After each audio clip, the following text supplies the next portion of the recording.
Bonjour, je suis Mike Fink et vous avez la possibilité d'améliorer et de créer la vie que vous voulez grâce au pouvoir de votre esprit. Ma mission, c'est de vous inspirer, de vous éduquer, de vous donner les outils pour que vous puissiez y arriver et devenir ainsi maître de votre destin. J'ai récemment créé un programme pour arrêter de procrastiner et booster et maintenir sa motivation. Et en fait, pendant que je le créais, j'ai partagé un graphique avec ma conjointe et lorsqu'elle a vu ce graphique et que je lui ai expliqué les différents concepts, elle était « Ah Mike, c'est super intéressant, ah mais oui, je me reconnais là-dedans, il faut que tu fasses une vidéo pour ça, il faut que tu l'expliques ça aux gens en dehors de ton programme. » Donc, cette vidéo est suite à la conversation que j'ai eue avec ma conjointe. Alors, de quoi est-ce que je vais vous parler? Je vais vous parler des conséquences cachées de la procrastination. La procrastination, même si c'est un mot compliqué, mais vous savez ce que c'est. C'est toujours le fait de dire « Ah, je vais faire ça plus tard, demain, pas tout de suite, pas immédiatement ». C'est reporter à plus tard quelque chose qu'on sait qu'on devrait faire, mais qu'on ne fait pas pour X raisons. Et en fait, qu'est-ce qui se passe? Eh bien, a priori, au début, on a l'impression qu'il ne se passe pas grand-chose. Regardez ce graphique. Donc, ici, on a le temps, ici, on a les résultats. Et cette ligne rouge, c'est simplement la série de points où vous décidez de procrastiner. P, je procrastine, etc., etc.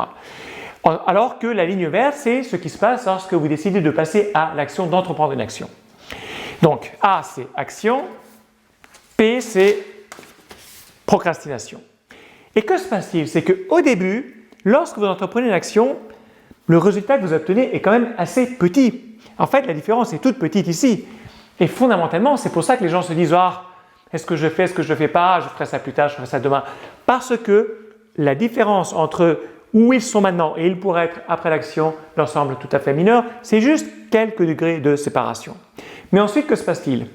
Si une personne entreprend une action une fois et qu'ensuite elle entreprend une autre action une deuxième fois, eh bien ces petits degrés de séparation commencent à s'accumuler. Donc elle progresse, elle progresse encore plus. Parfois elle entreprend une action mais ça ne donne pas vraiment d'effet, ensuite elle progresse.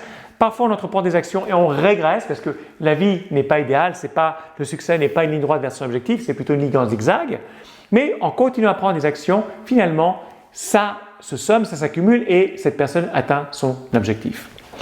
Alors que la personne qui décide de procrastiner, eh bien elle va rester sur cette ligne-là.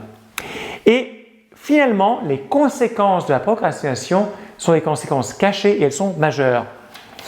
Pourquoi? Parce que regardez un petit peu. En fin de compte, en bout de route, après un certain temps, toutes ces différences qui se sont accumulées au cours du temps vont donner une différence majeure. Donc ici, j'ai marqué conséquences cachées majeures, mais elles sont cachées sans vraiment l'être. Pourquoi est-ce qu'elles sont cachées? Parce que la majeure partie des gens se mettent des œillères et ne regardent pas plus en delà dans le futur. Elles sont cachées parce que fondamentalement, les gens en restent là. Ils se disent « Ah oui, mais finalement, la différence n'est pas si grande. » Or, regardez, si je prends cette différence avec mes doigts et je la compare, ça fait 1, 2, 3, 4, 5, 6, 7, 8, 9, 10. Au cours du temps, ça fait 10 fois plus d'écart de résultats. Les conséquences sont majeures.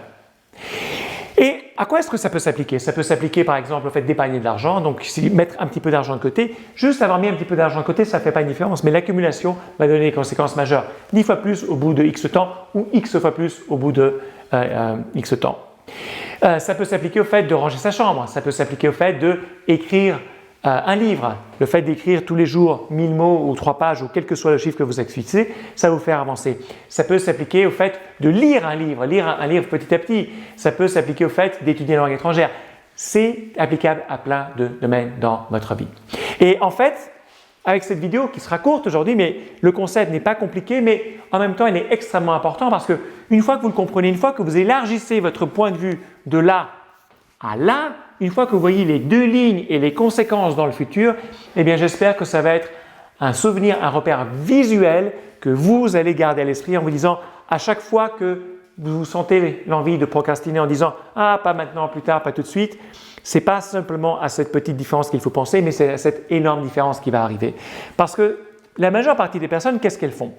Eh bien, elles se disent « Ah, ok, si j'entreprends une action, j'aurai juste ça. » Et en fait, après, elles ne considèrent que la différence mineure.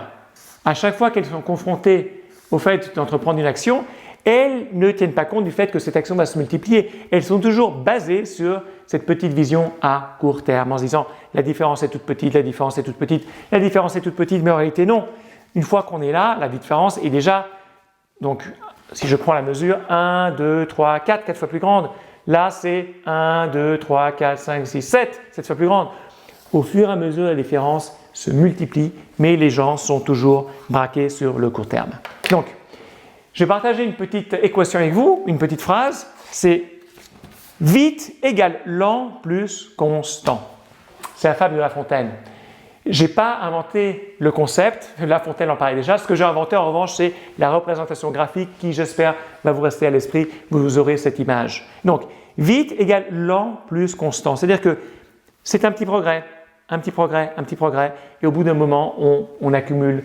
Donc, si je prends en termes de vitesse, la vitesse devient de plus en plus grande, et si je parle en termes de quantité, eh bien, je pourrais dire beaucoup égale peu, plus constant ou peu régulièrement, parce que le peu régulier va s'accumuler au cours du temps. Donc voilà, c'est une courte vidéo aujourd'hui, mais je pense que le concept est important parce que lorsque vous procrastinez, eh bien, votre vie reste complètement plate et vous arrivez à la fin de votre vie sans avoir fait les choses que vous voulez faire. D'ailleurs, ça me rappelle les 5 regrets principaux des personnes qui disent, il y a un top 5 qui a été fait par une infirmière australienne et le top 1 c'était je n'ai pas vécu une vie selon mes propres valeurs, j'ai vécu la vie selon les valeurs que les autres m'ont imposées. Mais pourquoi? Il y a plusieurs raisons, mais en tout cas, je pense qu'une des raisons aussi, c'est qu'on se dit que je vais pouvoir peut-être vivre ma vie demain. Mais demain. Le seul problème, c'est que la vie passe et on se retrouve en fin de vie à ce point-là, alors qu'on aurait pu être ici. Très bien. Si vous avez trouvé cette vidéo intéressante, eh bien, partagez-la, aimez-la. Abonnez-vous à cette page, aimez cette page en fonction de la plateforme et surtout cliquez sur le lien en haut, en bas, en droite, à gauche dans la description pour aller sur mon site internet pour obtenir d'autres outils, d'autres ressources pour que vous puissiez devenir maître de votre destin. Je suis Mike Fink et je vous dis à très bientôt.